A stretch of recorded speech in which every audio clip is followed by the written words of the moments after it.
Journée de rénovation numéro 46.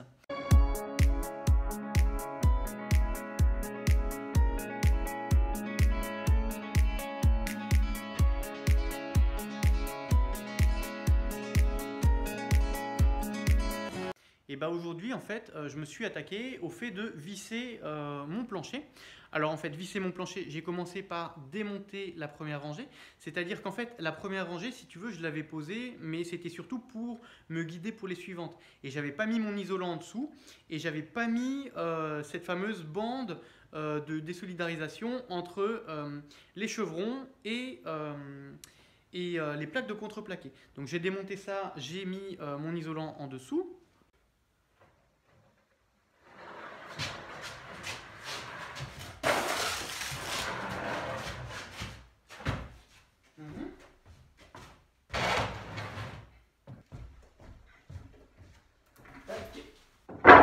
Voilà.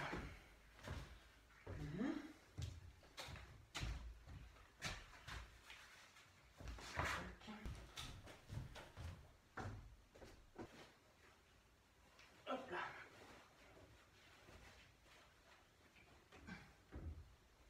Comme ça, allez. Hop. Ici, là. Voilà.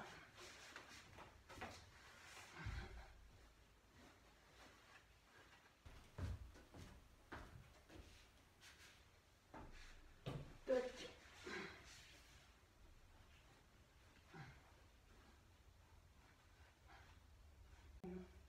Bim, bam, boum.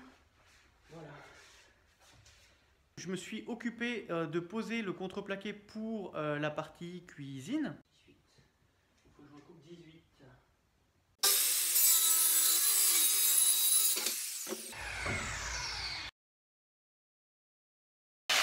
Voilà.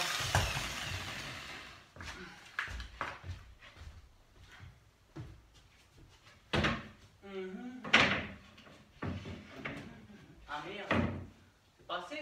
Ah, fait chier. Bon bah j'ai mal tracé.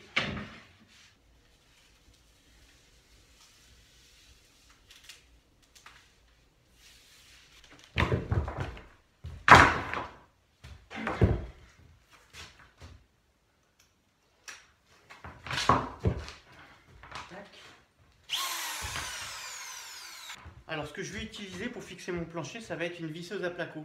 En fait, l'intérêt de la visseuse à placo, c'est qu'elle a un système de débrayage. Tu vois, par exemple, là ça tourne, mais l'embout il tourne pas parce qu'en fait ça se débraye. Et si tu veux, du coup, en fait, ça permet de rentrer les vis. Et puis en fait, lorsque la vis arrive à fleur, vraiment qu'elle s'arrête sur le, enfin qu'elle est suffisamment rentrée, et ben en fait, elle va se débrayer. Et du coup, ça va être super pratique. Ça fait que j'enfoncerai pas trop mes vis. Et j'aurai pas de vis qui ressort. Bah, exactement comme pour du placo. Et là, pour le plancher, ça va être super utile. Ça, c'est un vieux modèle que j'ai depuis des années. Et je sais même pas.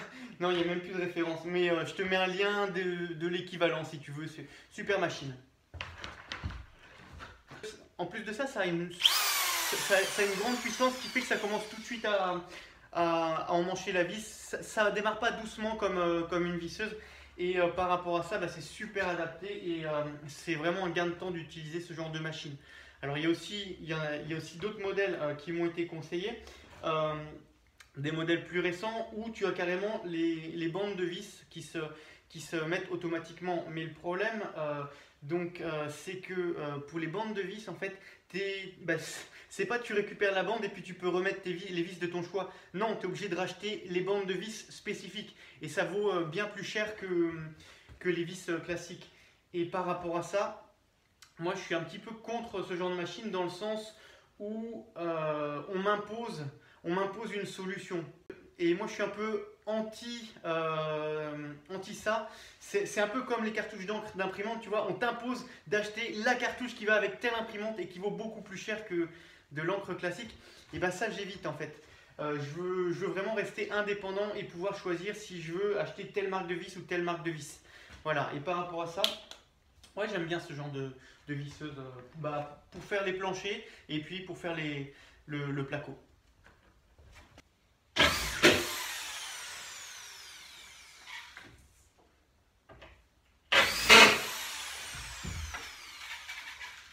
Ouais.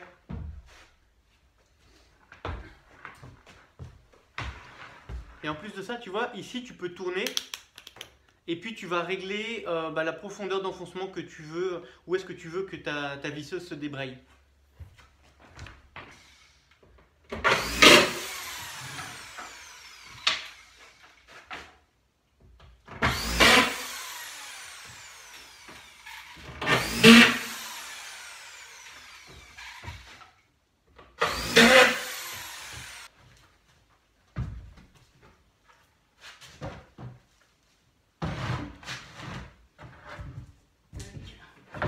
Ok. Celle-ci, elle n'est pas fixée, je crois. Non. On va la faire avancer pour être sûr qu'elle soit bien parallèle. Allez, là. Voilà. Tac. Ah, tiens, tu vois, il y a un petit ajustement là. Tac. Ok. Donc là, elle est bien positionnée et je peux la visser. Tac, tac, tac.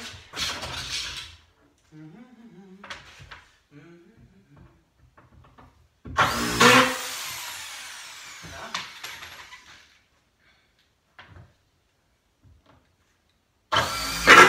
2, 3. Non, loupé.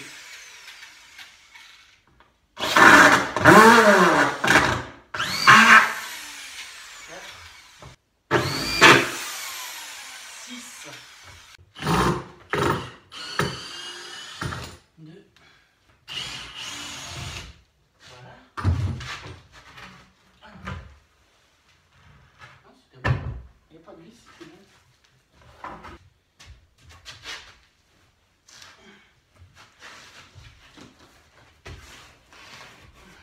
Une autre. Là.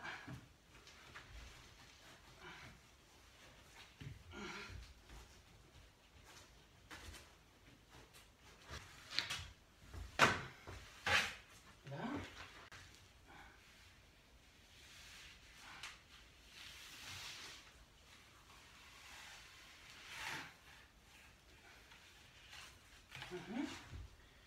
Ici. Là.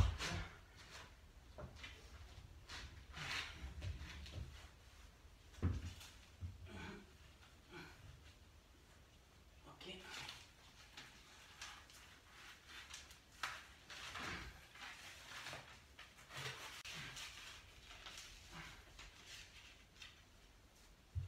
Tac. Ouf.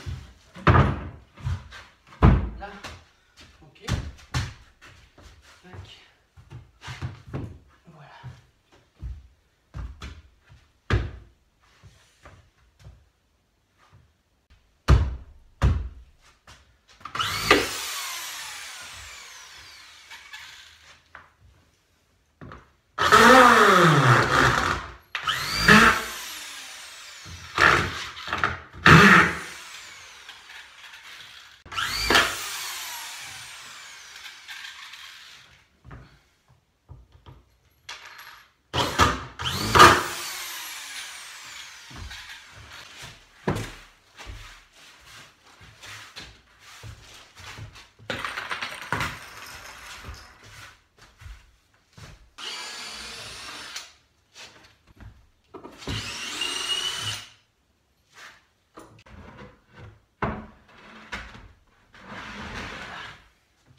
Et ben on est bien.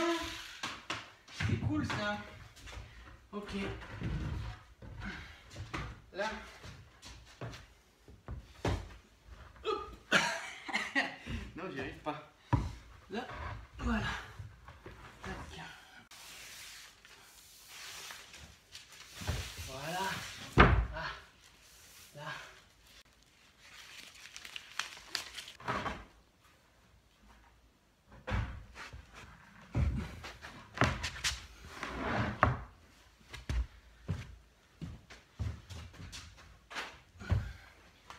Ah putain, c'est dégueulasse là, merde.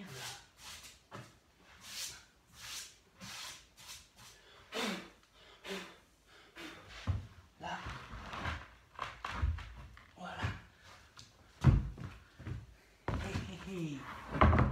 Là. Voilà.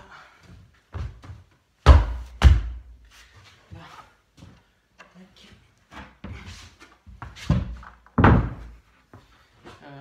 Ça vient après. Ok. Ici, je repars avec ma chaîne. Voilà. Ok.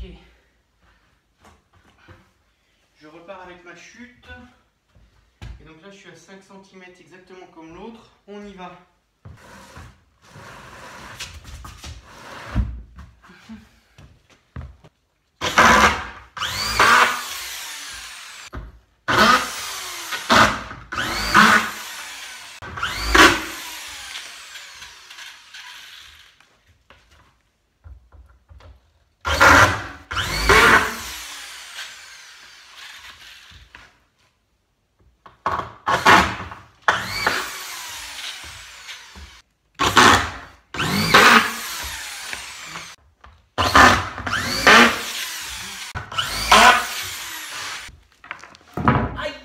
Le doigt.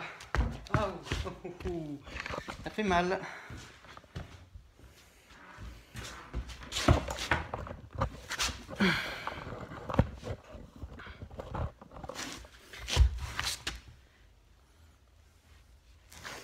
Alors. Ok. Bon, là déjà il me manque un petit raccord. Donc on va faire ça.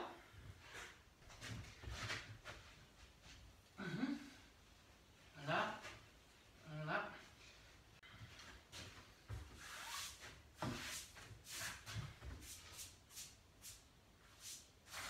Là. Voilà. Ici, 172. Et ici, 172.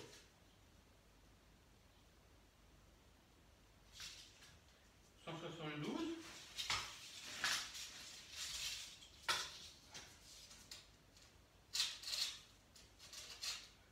172,2, ouais.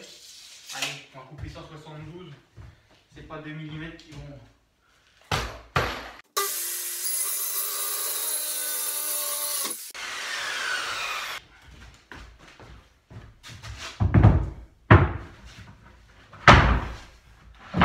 Ok. Toujours pas. Bah, j'ai recoupé pourtant. Là.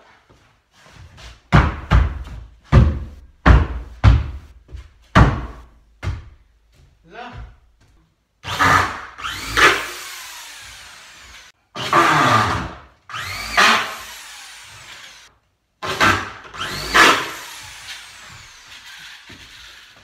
Là maintenant ça va aller beaucoup mieux. La première rangée, j'avais pas mon isolant lorsque j'ai fixé les plaques. La deuxième rangée, j'avais oublié de mettre la bande que je colle sur les chevrons.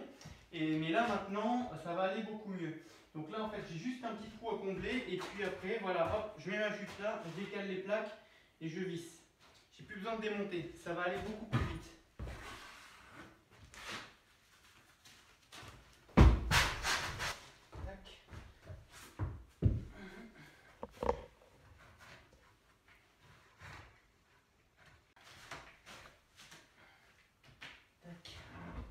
Et la chute ici.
là, je suis confus par rapport à mes choix. C'est-à-dire que là, j'ai une solution de plancher qui me convient très bien. Mais ici, voilà, ce que je voulais faire, c'était mettre, donc là, c'est 9 mm de, du même contreplaqué. Et par-dessus, je voulais mettre 13 mm de Weddy. Mais en fait, ça ne me plaît pas parce que c'est trop... Voilà. Tu vois? Mais ici, c'est très bien. Mais là, ça ne me plaît pas. Donc, je vais certainement démonter ça et puis tout faire avec du comme ça. Et puis, je remettrai mon Weddy 13 mm. Et puis, c'est pas grave, j'aurai juste une petite surépaisseur de 13 mm. Il faudra que je trouve une baguette arrondie pour faire la jonction. Ouais. Enfin non, je sais pas, je suis confus. Je vais laisser ça comme ça pour le moment. Et puis, je vais réfléchir à quelle solution je vais adopter. Voilà, ça va rester comme ça pour le moment. Voilà, donc je me suis arrêté ici et puis j'en étais à la fin de matinée et en fait le vendredi après-midi, je suis retourné au magasin d'usine pour racheter du contreplaqué en 21 mm et je vais poser du 21 mm de partout. Seulement, ce sont des magasins d'usine, ce sont des magasins de fin de série, donc magasins d'usine de bois. Et en fait, si tu veux, le bois par rapport auquel j'avais fait mon calpinage et puis par rapport auquel j'avais décidé les tailles de mes plots béton, où est-ce qu'ils devaient se situer et tout, c'était pour des planches comme ça qui font 199 par 64. Seulement, magasin d'usine, en fait, si tu veux, tu as l'usine qui produit ces plaques de contreplaqué à une certaine taille. Ils ont des grosses commandes de la part de gros industriels. Par exemple, je ne sais pas moi, une usine de remorques pour camions qui va commander ce contreplaqué avec cette épaisseur à une taille bien définie. Et puis du coup, les chutes, qu'est-ce qu'ils en font? Ils les envoient au magasin d'usine et puis ils les vendent pour vraiment pas cher. Une plaque de contreplaqué comme ça, il me semble qu'en 21 mm comme j'ai, il me semble que 2,50 m par 1,25 m, c'est 55 €, ce qui fait 17,50 € le mètre carré, oui. Et là, les chutes que j'achète en magasin d'usine, il me semble que je les paye 8,50 € le mètre carré. Donc tu vois la différence de prix, quoi. Voilà, ça vaut vraiment le coup. Maintenant, il faut s'adapter avec les chutes qu'il y a. Et par rapport à ça, j'ai envie de te dire, c'est un petit peu comme les magasins d'usine de carrelage. J'avais déjà fait une vidéo sur les magasins d'usine de carrelage. D'ailleurs, si tu souhaites acheter du carrelage à des prix 1 €, 2 €, 3 € le mètre carré, je te mets un lien en dessous dans la description. J'ai fait un PDF sur le sujet. Et puis, en fait, les magasins d'usine de carrelage, tu vas y aller, tu vas avoir des fins de série. Et puis, fin de série, ça va être 2000 mètres carrés, 3000 mètres carrés, 5000 mètres carrés. Et par rapport à ça, tu vas pouvoir acheter du carrelage vraiment pas cher. Mais voilà, faut pas se faire avoir et puis il faut tout acheter en une fois. Il faut acheter ce dont tu as besoin en une seule fois. Et moi, c'est exactement ce qui se passe. Je me suis fait avoir, donc si tu veux, voilà. Et j'ai acheté en une fois du 1,99 par 64 parce que c'était des chutes de cette dimension-là. Et puis là, je me suis retrouvé à devoir racheter des plaques qui font 1,17 m par 1,24 m. Voilà. C'est dans cette épaisseur-là, c'est ce qu'il y avait à ce moment-là au magasin. Et puis, une fois précédente, j'étais avec des plaques de 1 mètre et quelques par 54. Voilà. Ça vient d'un autre chantier. Mais voilà, du coup, en fait, il faut savoir s'adapter et puis tout acheter en une fois. Et là, j'ai envie de te dire, je me suis fait avoir. Voilà, donc j'ai passé mon vendredi après-midi à aller au magasin d'usine et puis acheter ce bois et puis le ramener, voilà, ça m'a occupé une bonne partie du temps. Et puis à rechercher des solutions techniques pour la pose de mon futur carrelage sur sol bois. Voilà, j'espère que tu auras apprécié cette vidéo. Surtout, n'hésite pas à mettre un like et puis à partager la vidéo. Et puis, pour ma part, si tu as vu des choses qui t'ont intéressé dans la vidéo, tu as tous les liens qui se trouvent en dessous dans la description. Voilà, je te souhaite bon courage pour tes travaux et je te dis à plus tard pour la suite. Allez, ciao!